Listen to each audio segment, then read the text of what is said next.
best way to get a message to the consumer is what we call a landmine marketing theory. And that is that your consumer is constantly bumping up against these landmines of your message. And that means you've got to place your message wherever your consumer is.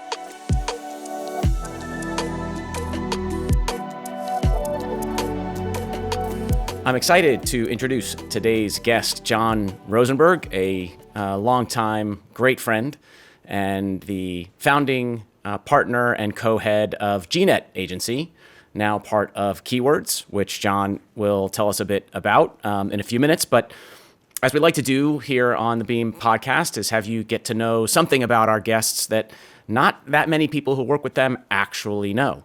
And I have the privilege, because of our friendship, of being aware that John is a pilot and actually flies planes. So just with that, like what inspired you to be a pilot? How long have you been flying? I actually don't know some of these details, so I get to enjoy this information as much as our listeners. No, I'm going to have to get you up. I don't think we've ever flown together, have we? No, I've not really taken that leap with you yet. You're gonna have to get permission. Well, it goes back to my childhood. I didn't play with Matchbox cars. I played with airplanes. We had the original Mac, and there was an 8-bit flight simulator, the earliest iteration of Flight Simulator. I used to play that and sit for hours at a blank screen, assuming I was going from LA to New York, trying to figure out how to fly it. And of course, never get there because there wasn't enough computing power to fly it the entire way. My friends thought I was out of my mind. But then my father and I made RC planes together. And then on my 30th birthday, someone gave me an intro flight, and I just knew that was going to be it. I've been a pilot ever since. I've been doing it for over 23 years. Wow. I didn't realize you didn't start learning until you were 30. And so now that you've been flying, is there like a favorite route or the one you've flown the most? It's a hobby. So I'm flying single engine planes, and I've done flights where I've shuttled a plane from, say, New York to LA over the course of a couple of days and sightseeing great places in the United States. But it's fun to stay in California, Nevada, go to Arizona, have lunch in Catalina, you just pop over the ocean and do that kind of stuff. It's all about figuring out what's fun, and sometimes there's necessary missions. We do stuff called angel flight, where people need to be transported for medical procedures, or stuff with pets that need to be rescued, and they call upon private pilots to make those missions, and love doing things like that. But on the selfish side, flying up, my parents live in the Central Valley of California, and take their grandkids up to see them, and then friends like to go to Vegas or to Phoenix or whatever. All of that is fun stuff. That's great. Now, you have 2 little girls. Have you brought them into the skies yet? The oldest has been up. The youngest has yet to go, but she'll be up soon for sure. That's great. Something you'll be able to share with them for forever. That's awesome. So flying started, it sounds like, with play, and that play translated pretty quickly into playing games, video games of a sort. And at some point, your career became about gaming. Could you just give us a highlight history of how you got into gaming, Gnet as a company, and where Gnet sits today? Sure. So after graduating college, I went to work for Walt Disney Company in the division called Buena Vista Television. And I got to know the TV business very well. And in 2000, I met my business partners, and we had the idea to launch a cable network focused on the young male.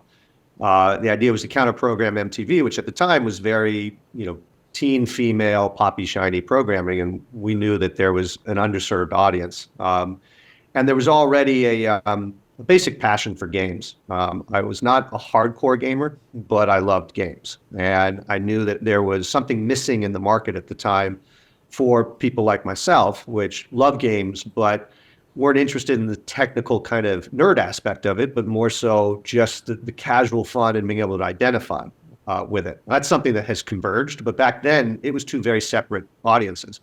And the idea of launching a cable network for it seemed obvious to us. And that forced us to look at video games and determine how do we make linear entertainment from this nonlinear art form? And that gave us the opportunity to do stuff that hadn't really been done before. Machinima didn't exist, and we were doing that. Esports didn't exist, and we had plans and put together formats for it. All of this was as an effort to launch a network. Ultimately, that network was not launched. There was something called G4, which was a conspicuous, similarity to what we had planned. Gnet was our placeholder business name. You can draw the conclusions of what happened there. But at its core, Gnet was a marketing opportunity for the video game industry. And up until 2000, the way you would market a video game was through websites and through being on the cover of a magazine. The industry, despite having video in its name, did very little video. In fact, there wasn't even, I can't think of any instances where there was really much advertising, if any, on television. Now, you got to remember, the internet was still dial-up. So this is before there was a chance to market games directly to the consumer. And what we did was we flipped our business model and began to service the major publishers by saying, we will create the assets and the strategy behind the marketing of your game that takes you out of what you typically do. And namely, that is, we'll get you on television, whether it's in commercials or actual programming, or integrated programming. We'll come up with figuring out how to create inventory across MTV networks, as an example. That was successful. But we were still fairly far down the food chain in the marketing process. And my partners and I wanted to get in and really come up with the go-to-market strategies for major releases. And so we began to figure out those disciplines and flex our muscle until we were able to convince some of the majors to trust us with their brands and those strategies. And thankfully, we were able to figure out a way how to gain that confidence and do it well. And then I think it was fair to say, up to the point where we sold the business, that we became, if not the largest, one of the largest marketers of video games in the world. And then about 3+ years ago, a company called Keyword Studios, which is currently I believe the largest supplier of services across the board to the video game industry in the world. I don't believe they really have a peer of the size and scope of what they do. And we sold to them in an effort to kind of begin to lead and expand upon the investments they had already made in marketing. And that group has grown ever since. That's a great story. I love the reference you made to video games really not being present through video, even though that was the name of the industry, and how you sort of tried to use that insight, in a sense, or at least the opportunity you had become familiar with because of your television background, to bring, video marketing discipline and content marketing discipline to an industry that really hadn't done it before. You watched the industry evolve. And so in looking back over the 20+ years, are there specific moments when you noticed that gaming was hitting a new threshold of excitement, penetration into the consumer, zeitgeist, these signature experiences that were now coming to life on more than just that initial 8-bit powered screen? What are some of those key moments that you think really propelled the industry? I've never had good timing in my life, but as I look back, the perchance timing of when we started Gnet matches with some of those watershed events. When we started the company, the PlayStation 2 had just been introduced to the market. Xbox had yet to announce that they had any hardware or that they were in the business. I remember going to the boardroom of Viacom, who owned MTV Networks, to pitch them the concept of the network. And they were fascinated that we had a PS2 with us, and we used that as a DVD player to do our presentation, because they didn't even really have one in the boardroom. The PlayStation was the most advanced piece of equipment they had in the boardroom of one of the world's largest media companies. So to give you a perspective, that's where we were 24 years ago. The advent of the Xbox and Microsoft entering the marketplace with billions of dollars to spend to raise awareness, and with an exceptional track record at launch with their IP. They had some spectacular franchises that launched and happened to work and put them on the map. And the healthy competition between them and Sony, and of course, even though I put them in a different league, Nintendo, really helped push the industry forward. And then you have to look at the evolution of the product. We moved from the typical console game into what is now this big open world, even user-generated content experiences. And along the way, what really drove that were, at first, it was console cycles. And each time a new console came out, we saw a meteoric leap in the technology and the promise of the software. And so, when we started back in the day, we'd have to go to the arcade to play 8-bit video games. And eventually, it came on Laserdisc, and then we got it at home with Atari and Intellivision. And despite the rudimentary nature of the game, it captured the imagination. And generally speaking, we were projecting what it should and could be while we were playing and enjoying it. And with each new console cycle, we got closer to that projection. The fidelity of the animation, the nature of the gameplay, all of that continued to improve in these huge leaps each time we got a new generation console. We kind of reached the top of that arc in the past couple of years, and that's why we really haven't seen a true next-gen console. And now we've entered into a new paradigm of how technology impacts that. And in fact, if we look at, in the case of the open world multiplayer stuff like, say, Roblox, fidelity takes us back decades, but it's still incredibly popular. And again, the promise and the experience and the nature of the interaction is what drives it. And we have to figure that technology is going to improve that experience and the visual fidelity and the nature of gameplay to a place where it's probably going to be unrecognizable in 10 years or even quicker, given how fast technology is impacting it. Then there are the games themselves that, were just huge moments in the industry. When GTA came out, Halo, Call of Duty, these are some major games that drew huge audience, made incredible sums of money for the publishers and the people involved. And it drew the attention of the world. They said, there's something going on here. Players knew it.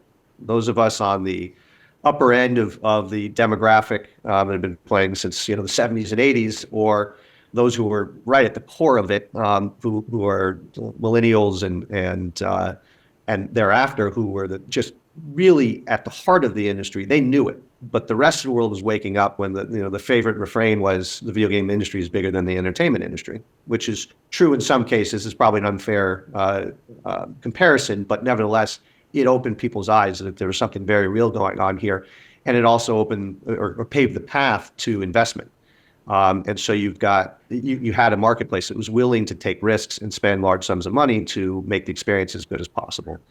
And in these past couple of decades, we've just seen, an incredible evolution of the product in the industry, each with those watershed events. The history you just recounted is probably worthy of its own blog post, although I'm sure there are versions that have been written before. I just love the very succinct coverage of 2+ decades of evolution of what, to your point, is now often considered the largest sort of industry in what I think of more broadly as kind of the leisure activity segment of people's lives. And the moments where you started to hear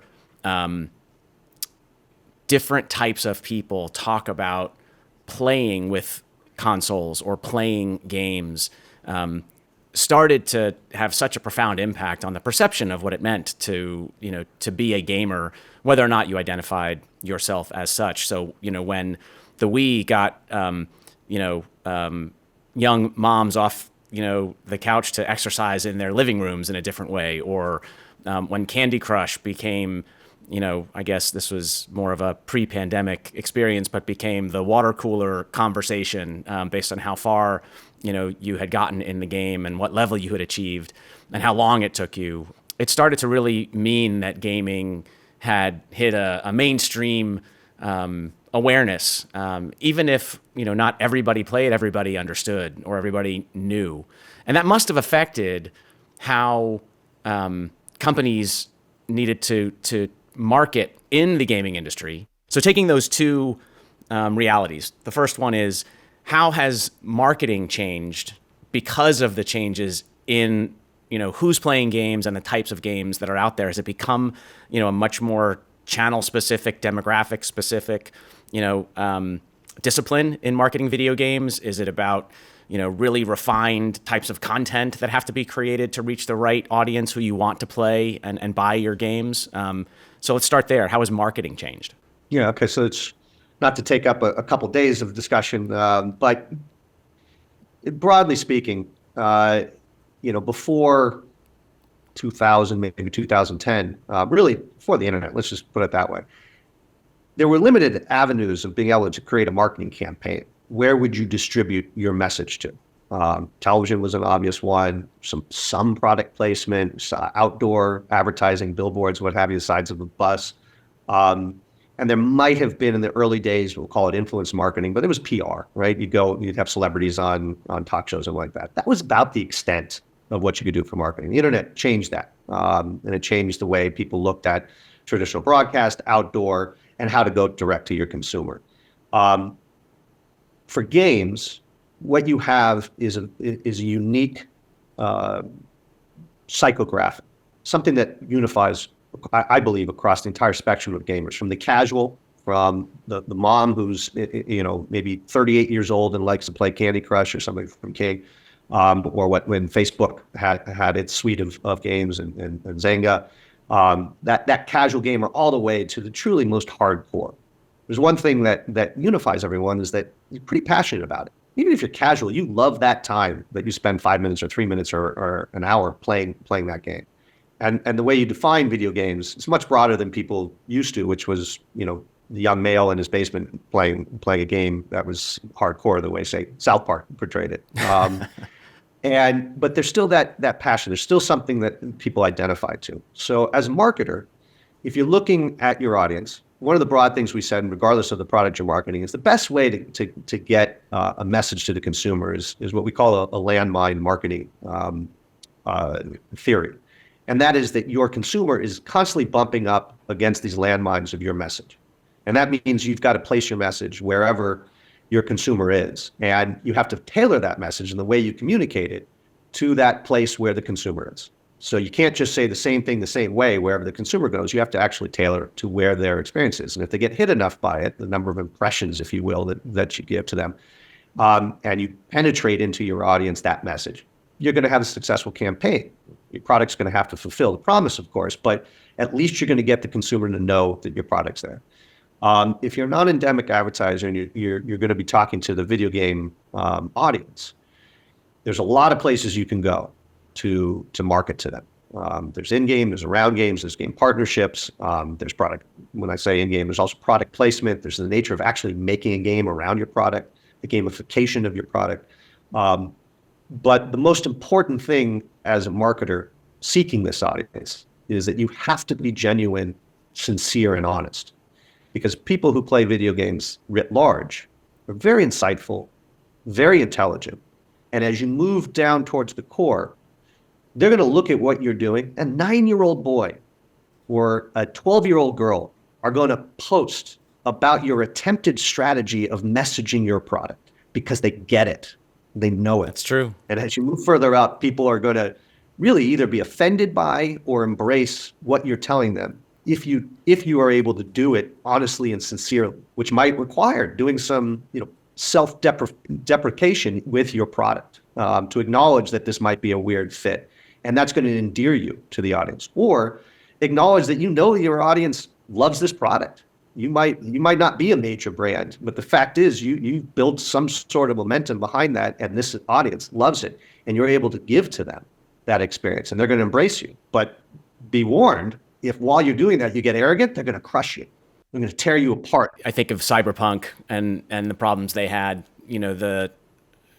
Their target audience was, certainly younger, maybe not as young as 9, 10, 11, 12. But man, when they, put their marketing message out there, the sarcasm they were met with, and then of course the product unfortunately didn't deliver initially on the hype. And so the sarcasm just became derision and, dismissal. I mean, and it became a non-event, whereas it had been, one of the most anticipated launches, at the time. And so you're absolutely right. You've got incredible power among a very intelligent and also very tech savvy customer base.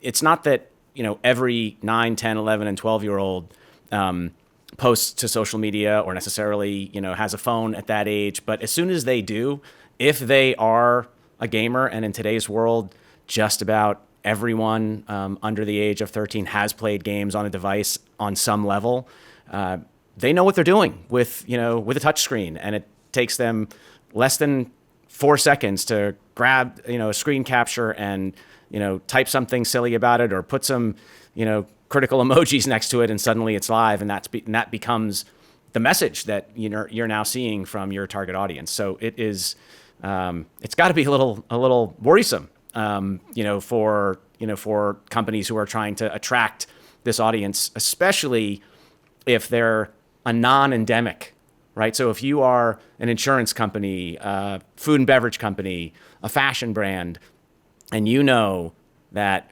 your target audience likes to use, wear, consume your product when they're gaming, and so you want to be in front of gamers, it's got to be such a delicate balance. Do you have any examples that you've seen that are either, wow, this company has done a great job in becoming part of the gaming ecosystem, versus maybe a company that has tried and not been so successful? I don't mean to be evasive, but you touched on something that's worth pointing out, is that there is a different burden on the endemic advertisers. So the publishers and developers have a different burden in marketing, in as much as it is expected that they know how to speak to the gamer, because if they don't, they're going to be crushed right away. And there are, like you said, spectacular examples of some failures that really, really hurt the product and unfair. Because it may actually be a good product, and if you had marketed it the right way, the audience might have been more forgiving and waited for the product updates and the things that corrected the deficiencies in the product, and then cheered it on, right? So you could make or break it. It's going to be a little bit less the case for a non-endemic. They still have a burden, no doubt, and can be crushed if they don't handle it the right way. But that anticipation and expectation of the product is different than gamers who are seeking to learn about an upcoming release. Makes sense. It makes sense. Look, Yeah. I mean, I'm a personal fan of what Doritos has done in the gaming space for quite some time. They have really tapped into the Twitch ecosystem in particular, so the influencer live streaming ecosystem in a very smart and clever manner that's authentic and that the viewers seem to like a great deal. But in the end, if it didn't work, they may have had a hard time, generating, product sales through that channel, but it wasn't going to destroy their product. It was an attempt to grow their business that, if it hadn't worked, just would have been a failed attempt, but their product still would have been able to grow, and they would have found other avenues and channels. So you're right, the burden is quite different. When you have a product that is very much part of the lifestyle of your audience, it's a lot easier to market it. Energy drinks have been really successful in being able to market themselves because, you get hyped up on caffeine when you're playing, and you can sell a lot of energy drinks into that market. By the same measure, you're not going to sell life insurance to Roblox players. It's just the demographic doesn't fit. So you have to be smart. Now you can, as a life insurance company, find the audience within gaming that's fitting. But you got to be smart about that. You can't just take a broad brush across it. Certain products can, and certainly Coca-Cola has an immense opportunity to touch all sides of the audience. But other types of products just don't enjoy that kind of broad appeal. So you mentioned Roblox. We talk a lot about Roblox on this podcast. It is an important part of Super League's business, a dominant part of our business, in fact, because of its dominance in the immersive and open gaming ecosystem. More than 250 brands have activated inside Roblox in various ways. I think that the number is 400 different brands and IP holders have activated in Fortnite, in many cases not inside the user-generated content portion of Fortnite, but in partnership with Epic directly inside Fortnite Battle Royale. But nonetheless, the activations in both of those platforms, perhaps more than most other games, have been wildly diverse and creative. And there have been many different attempts to, really connect to those audiences on the level, that where the audiences, are sitting and existing during the act of play. Why are these particular platforms, do you think, growing so quickly? And the metrics that we talk about, the video game industry continues to grow. Over the last 5 years, it's grown 25% faster than any other segment of the sort of media and entertainment landscape. And yet within the video game industry, open gaming platforms represented primarily by Roblox, Fortnite, and Minecraft have grown 250%. So the fastest growing segment in the fastest growing category of media and entertainment. What is it about these platforms that is creating such spirited enthusiasm, growth, and, to your word, passion for the community? You have to play amateur psychologist in that case, or psychiatrist in that case, because it has to do with the human personality writ large. The nature of the growth of the more traditional console game or computer-based game isn't that it lacks appeal. It's just that it's mature. There's saturation in that market. And so what we've seen, much like the feature film business, is that we've moved away from a broad array of product. It used to be that you'd have major tentpole releases and you'd have your mid-tier releases and you have your indie. And now it's just major tentpole that sucks all the oxygen out. So there's an immense amount of risk and an immense amount of infrastructure that has to go behind that. And so you see investment and focus on just those tentpoles. And you're missing a huge chunk of the experience for the audience. And when you move into an open world game like Roblox or Minecraft or what Epic's doing with Fortnite, you get to fill that in. You get something that's less risky and it's driven by the user themselves. And so looking through my 7-year-old daughter's eyes, who just loves to come home, play Roblox, and then watch YouTube influencers about Roblox, and go back to playing with Roblox, I can only project what's going on, but it's her ability to seize control of her world.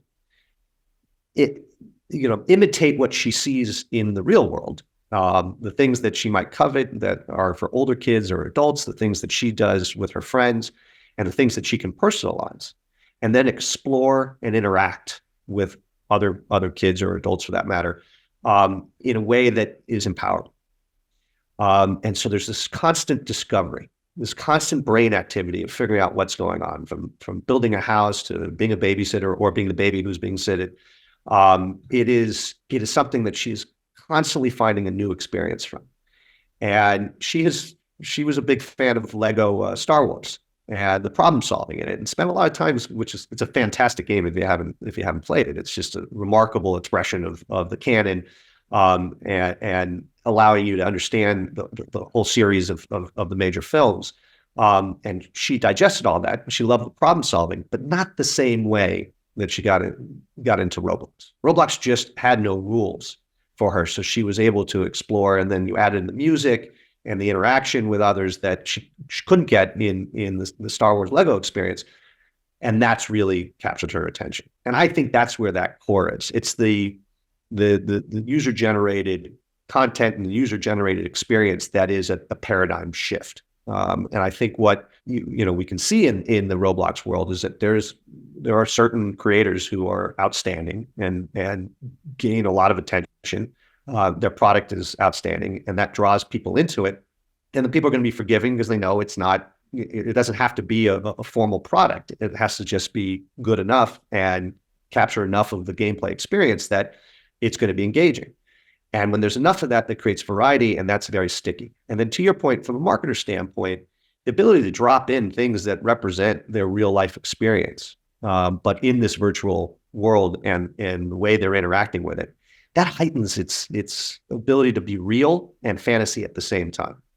And so if you drop a kiosk in from a major brand that they're familiar with, and that validates that that fantasy world. It becomes more real, becomes something that they can own and is tangible. It isn't a separate part of their brain projecting pure fantasy. It actually becomes tangible.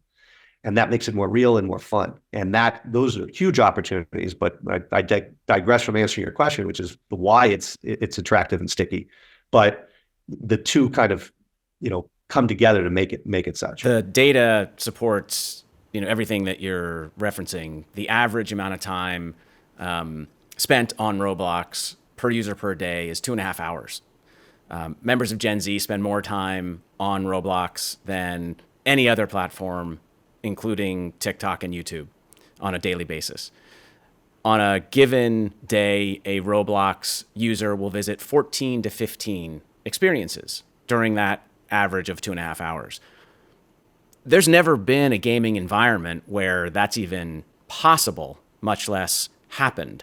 And it's very similar to the patterns of behavior that have generally been pioneered by social media companies, right? On YouTube, over whatever amount of time is spent per day, you're watching multiple videos and you're bouncing from one to the next, and you're not necessarily staying for the full video on any single one that you choose to watch. TikTok, you're spending even less time per video, but you're flying through them. And so there's this notion inside, Roblox that was either by design or, happenstance based on how many creators got into the platform, used the tools, built interesting places, that has inspired basically two generations, Gen Z and now Gen Alpha, to look at this environment as the place where they are going to most enjoy undiscovered content. And to me, that's where brands have a pretty remarkable opportunity to be able to participate in providing some of that undiscovered content, some of the undiscovered experiences that can be part of that daily journey for a player, a user who fits the brand's demographic, generally of under 25. It lends itself perfectly to that landmine, philosophy, because they can be in this experience that's sticky. They can be party to it. And least we forget, the ecosystem around this type of game is large, right? I mean, what my daughter does on YouTube is directly related to what she's experiencing in game. And those are two different experiences. One's more lean back and be entertained. The other is much more lean forward and create the entertainment.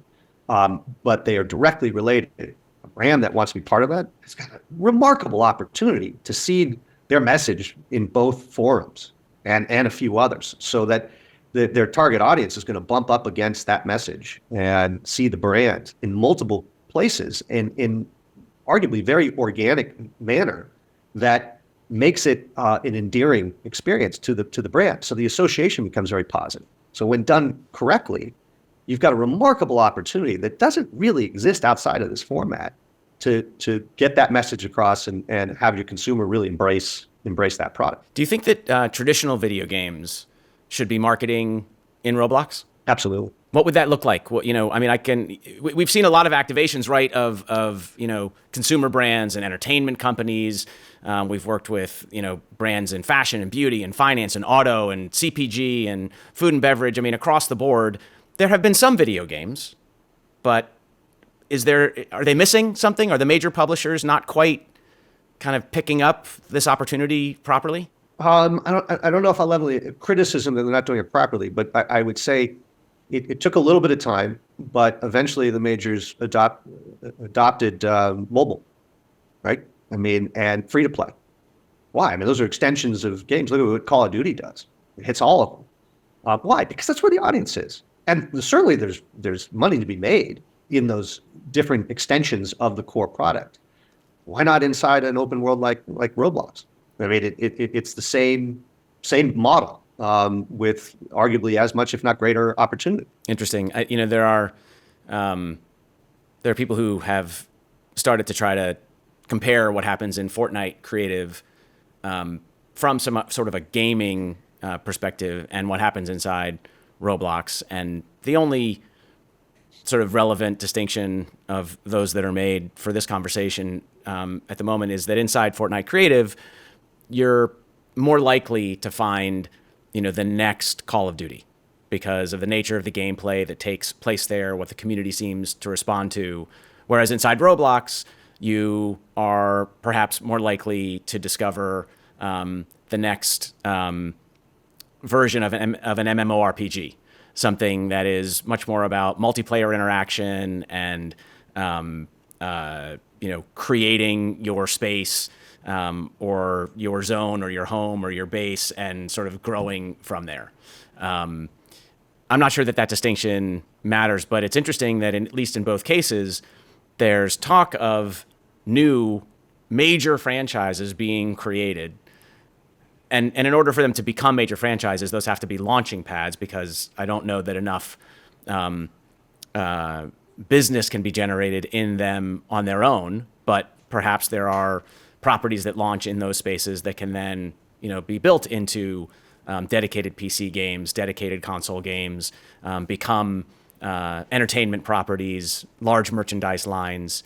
And so if people are thinking of it that way, then it makes sense to believe that publishers will think of it in reverse, where this is, to your point, just another channel where they need to have a presence so that a new generation of players will embrace and buy and play their console game.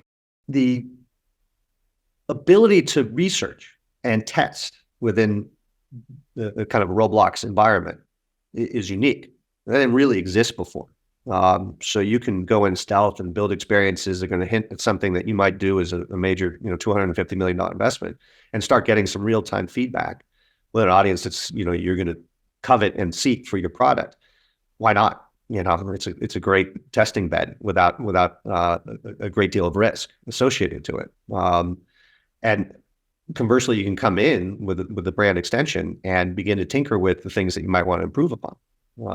Because you're in a forgiving environment that, anywhere you've got a user-generated experience or a way that you can track how people on their own interact with a product or a game for that matter, it's a wealth of information on how to build your product either better or how to come out with something that's wholly original. I kind of like this because I feel like we're coming up with, the new partnership between Gnet and Super League. Because truthfully, right now, there aren't a lot of companies who would be your clients who are paying attention to this channel. And, we're spending so much time in this channel seeing what's possible. I like the potential here.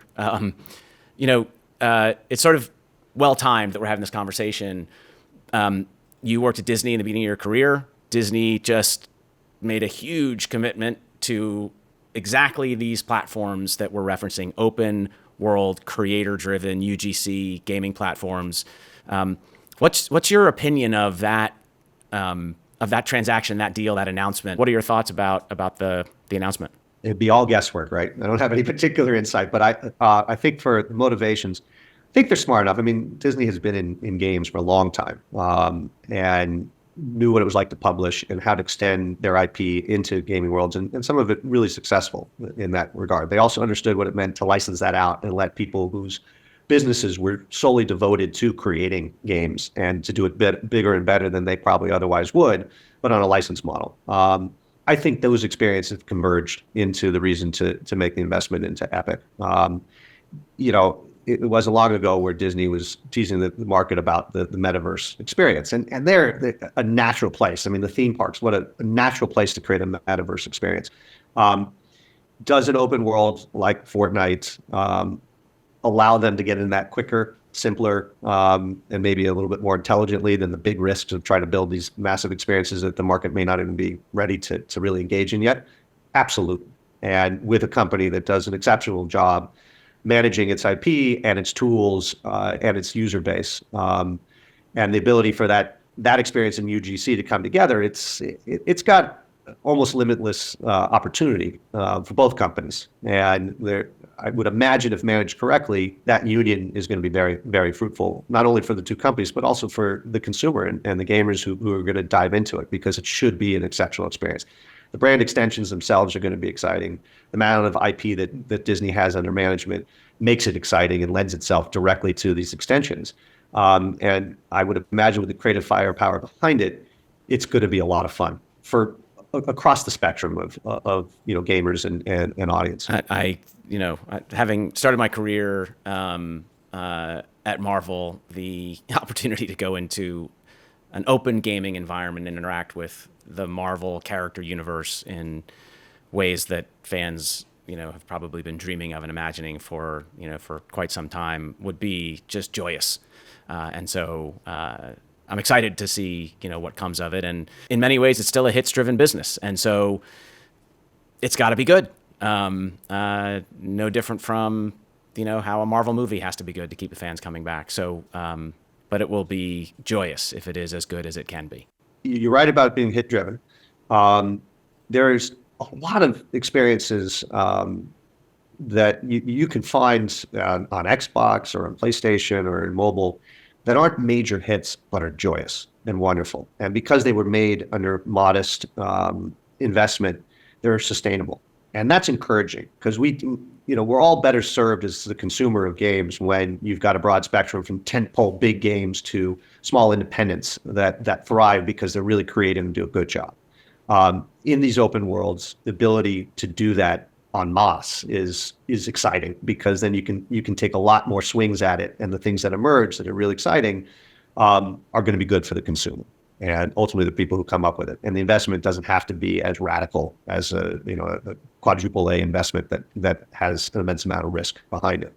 The other thing that we'd be remiss if we don't point out is the impact that AI is likely to have on the industry and on worlds like Roblox or Fortnite, where the user-generated content driven by AI is going to be a game changer that I don't even profess to begin to predict exactly how that's going to manifest itself, other than in the hands of experts and people who are already making games.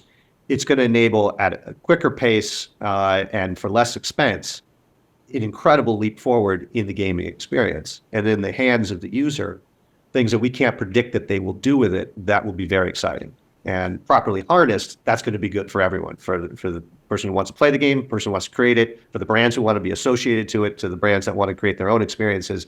You're going to have immense opportunities that again, I can't say exactly how it's going to come to fruition, but AI is definitely going to enable. So with that as sort of the wrap-up kind of backdrop around what's going to perhaps have the biggest influence on the coming generation of experiences and the pace at which they'll be brought to market and the diversity of creators we're going to have a chance to participate in the space and the flood of talent that's coming out of video game companies right now who have unfortunately had to go through rounds of layoffs, it does seem that we're due for a relative burst of creativity that can really continue to fuel another level of growth for the market, particularly in these open world environments. So knowing that may be, the way things develop, as a parting piece of advice here, is there anything that you think today's marketing leaders at non-endemic brands should really have as kind of a guiding principle or a theme that they should have as a priority when considering getting into these spaces and trying to reach the consumers who spend so much time there? Start by knowing your consumer.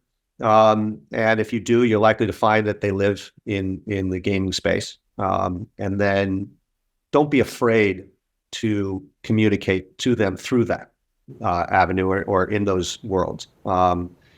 Do it smartly, be honest, don't be arrogant, but take advantage of it because it's available. And like I said, when you do it honestly, the audience responds and their brand loyalty is unquestionable. And is established at the right time, and they care and they defend and they will lift up your brand. We can see what they did and it might have been nefarious, but what the community did for GameStop. The fact that they didn't like that they were being torn down by analysts, even though it was accurate. Listen, it was a real estate play, unfortunately, given the nature of distribution of games.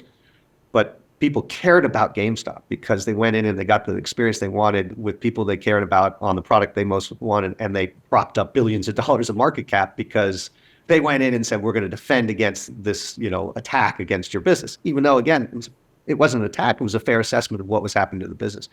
So imagine your brand being propped up because people care enough to defend it and stand by it. And you can, as a marketer, you can experience that. Now, granted, not all products lend themselves to it. Floor wax isn't going to do it. But if you're smart and you know how your audience interacts with your product, you can take full advantage in this forum with the audience. And I'm a firm believer of that. I would guide as many brands into that space that have yet to crack it. I think we're going to have to leave it with challenging a floor wax manufacturer to come up with a strategy to market themselves inside Roblox and prove that they have achieved higher sales as a result. That's the challenge if you're listening and you're in the floor wax business. John, thanks so much for joining us. It's been great to have you. Your experience and knowledge based on such an accomplished history in gaming, and more specifically as a marketer in the gaming space, has really given us a lot to talk about, and it's been a real vibrant discussion. So great to have you, and maybe we'll get you back here in the future to continue. Well, Matt, I love you. I was honored that you asked me to be on the podcast. I've watched a lot of the episodes. I think the people who you've had have been outstanding. So it's an honor to have been part of it, man. And I look forward to doing it again. Thank you very much. Thank you so much for listening to today's episode of Beam. You can listen to the full episode of our extended conversation on your favorite podcast platform with much more detail that I'm sure you're going to find exciting and informative. Thank you very much for listening. Please subscribe for updates and so you can catch our next episode.